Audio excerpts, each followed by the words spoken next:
नमस्कार, मैं एम के पांडे। हमारी धारणा पर आपका स्वागत है। एक टॉपिक पर बराबर चर्चा होती रही है कि भारत में जितनी भी मूल भाषाएं हैं और खास करके जो हमारी शास्त्रीय भाषाएं हैं, उनकी जननी क्या संस्कृत है। इसी संदर्भ में, इसी प्रसंग पर आज हम चर्चा करेंगे। इस वीडियो के माध्यम से हम अपनी बात आपके समक्ष रखेंगे। बहुत सारी चर्चाएं इस संदर्भ में हो चुकी हैं। हमने जो अध्ययन किया है और फिर हमने जो अपनी धारणा बनाई है, वही हम आपके सामने प्रस्तुत करेंगे। तो सबसे पहले हम इसको 3 बिंदुओं पर विचार करेंगे कि क्या संस्कृत काफी प्राचीन भाषा है। दूसरा, कि क्यों इसे माना जाए कि अन्य भाषाओं की यह जननी है। तीसरा, इसके क्या कुछ प्रमाण मिलते हैं। तो हम इन्हीं 3 बिंदुओं को आगे विस्तार देंगे बहुत संक्षेप में। सबसे पहले हम आते हैं कि क्या संस्कृत भारत की सबसे प्राचीन भाषा मानी जा सकती है। तो इस पर अब तक जो शोध हुए हैं, अब तक जो ऐतिहासिक साक्ष्य प्राप्त हुए हैं और जो धार्मिक मान्यताएं हैं, उस आधार पर तो संभवतः यह कहा ही जा सकता है कि भारत की, अगर हम लिपिबद्ध भाषा कहें, जिसको लिखा जा सके भाषा कहें, तो संस्कृत तो है। हमने एक वीडियो में इसके पहले मुंडा भाषा को भारत की सबसे प्राचीन भाषा बताने की कोशिश की थी, लेकिन जो मुंडा आपको बताया गया था, कोल भाषा, वो मूल रूप से बोली के रूप में उसका उल्लेख मिलता है और बाद में भाषा तो हो ही गई, लेकिन संस्कृत का उल्लेख आता है तो वो लिपिबद्ध हुई। यानी सबसे पहले लिपिबद्ध भाषा कौन सी, तो निसंदेह उसमें संस्कृत है और इसके बहुत सारे प्रमाण मिलते भी हैं। और सबसे मुख्य प्रमाण, अगर हम भारत से बाहर जाएं तो बोअज़कोई, जो एशिया माइनर तुर्की में एक शिलालेख मिला है, उस पर संस्कृत भाषा में ही लिखा गया है। तो ईसापुर 1400 का है और ऋग्वेद हमारा ईसापुर 1500 के आसपास माना जाता है। तो लिखित प्रमाण तो हैं। और पारणी की अष्टाध्यायी ईसापुर 5वीं सदी की मानी जाती है। तो इसके लिखित दस्तावेज प्राप्त होते ही हैं कि यह भारत की संभवतः सबसे प्राचीन भाषा है। भाषा और बोली में अंतर क्या है?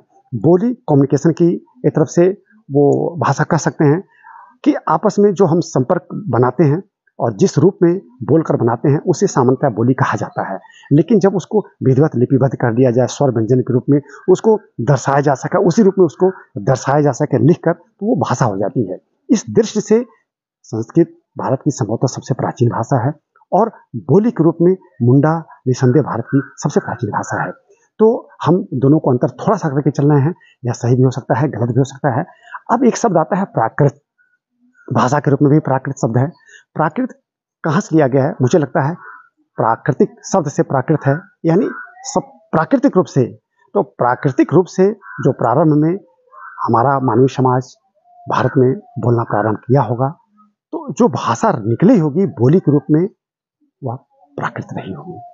अब उस प्राकृत को विधिवत लिपिबद्ध कर देना और उसको एक तरफ से लेखन के रूप में प्रस्तुत कर देना, संभवतः उसका जो उद्भव उससे भाषा के रूप में, तो वो संस्कृत ही रही होगी, मुझे लगता है। और आगे प्राकृत भी एक भाषा हुई, तो निसंदेह प्राकृत भी की प्राचीनता पर कोई संदेह नहीं है। लेकिन संस्कृत क्यों? अब इस तरह से संस्कृत एक संसार की, हम भारत की नहीं कहेंगे, संसार की एक व्यवस्थित भाषा है। इसे पूरी दुनिया स्वीकार करती है। यहाँ चर्चा सिर्फ ये इसकी प्राचीनता को लेकर, तो इसकी प्राचीनता पर भी कोई संदेह हमें नहीं होना चाहिए। तो एक तो ये प्राचीन है। दूसरा, यह हो सकती है, हाँ बिल्कुल है।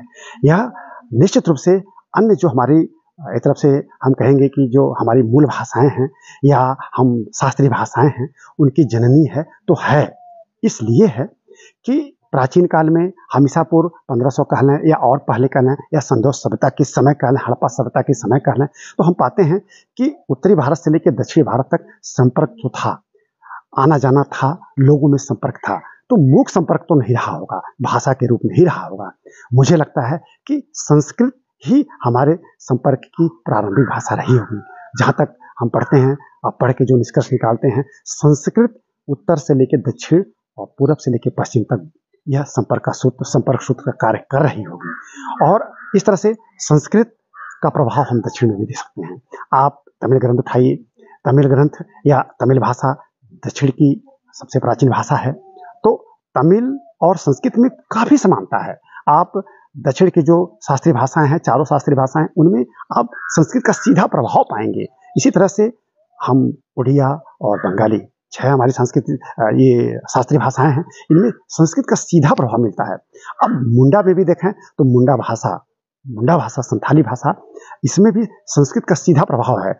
हम ऐसे कहें कि तमिल या द्रविड़ भाषा और मुंडा भाषा, इन दोनों भाषाओं के आधार पर संस्कृत की बड़ी अच्छी व्याख्या की जा सकती है। ध्वनियाँ और इसकी जो अन्य मतलब जो है प्रारूप हैं, उनका बड़ा अच्छा इससे हम व्याख्या प्रस्तुत कर सकते हैं।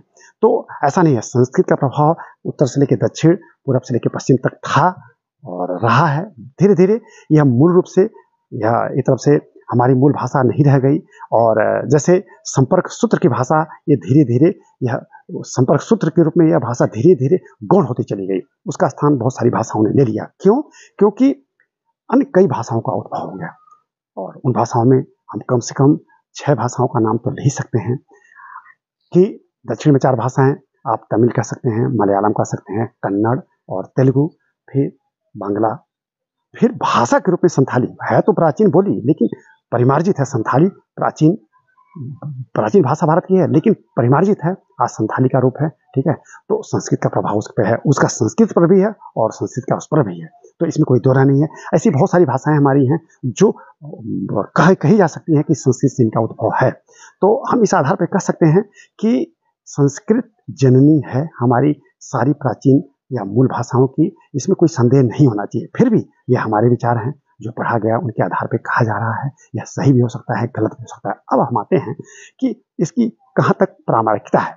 तो प्रामाणिकता तो इसी आधार पे हम सिद्ध कर सकते हैं कि हम भारत की जितनी मुख्य भाषाएं हैं, उनको अगर हम संस्कृत से उनका सामंजस्य बैठाएं तो अनगिनत ऐसे शब्द मिलते हैं जो उनमें हैं और संस्कृत में भी हैं। दूसरी बात कि आप यहाँ से दक्षिण तक जाइए, पश्चिम से पूर्व तक जाइए, तो आप संस्कृत का प्रभाव पा सकते हैं। आप देखिए, तमिल में प्राकृत का भी प्रभाव है, संस्कृत का भी प्रभाव है। बहुत सारे तमिल साहित्य संस्कृत भाषा में भी हैं। पल्लव शासक महेंद्र वर्मन के दरबार में दंडिन संस्कृत के विद्वान थे। खुद महेंद्र वर्मा ने संस्कृत में मतविलास प्रहसन लिखा।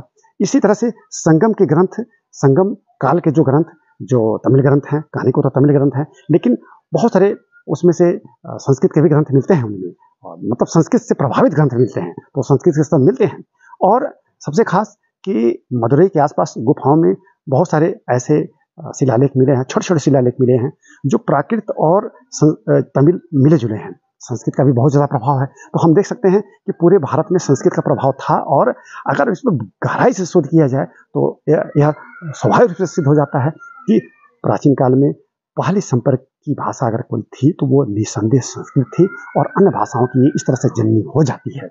अब बात आती है कि अगर ऐसा नहीं रहता तो कैसे लोग यहाँ से वहाँ तक जाते। आप देखिए, लोहे का प्रभाव एक तरह से प्रयोग भारत में ईसा पूर्व 1000 के आसपास पूरे भारत में होता था। हड़प्पा सभ्यता में लोहे का ज्ञान है, हड़प्पा वासियों को लोहे का ज्ञान था, अब हड़प्पा वासियों को भी है। अब राजस्थान में इसके प्रमाण मिलते हैं, ईसा पूर्व 1800 तक के प्रमाण मिलते हैं। ईसा पूर्व 1800 के आसपास अगर लोहे का प्रमाण मिलता है तो हड़प्पा, उसमें हड़प्पा सभ्यता जीवित थी।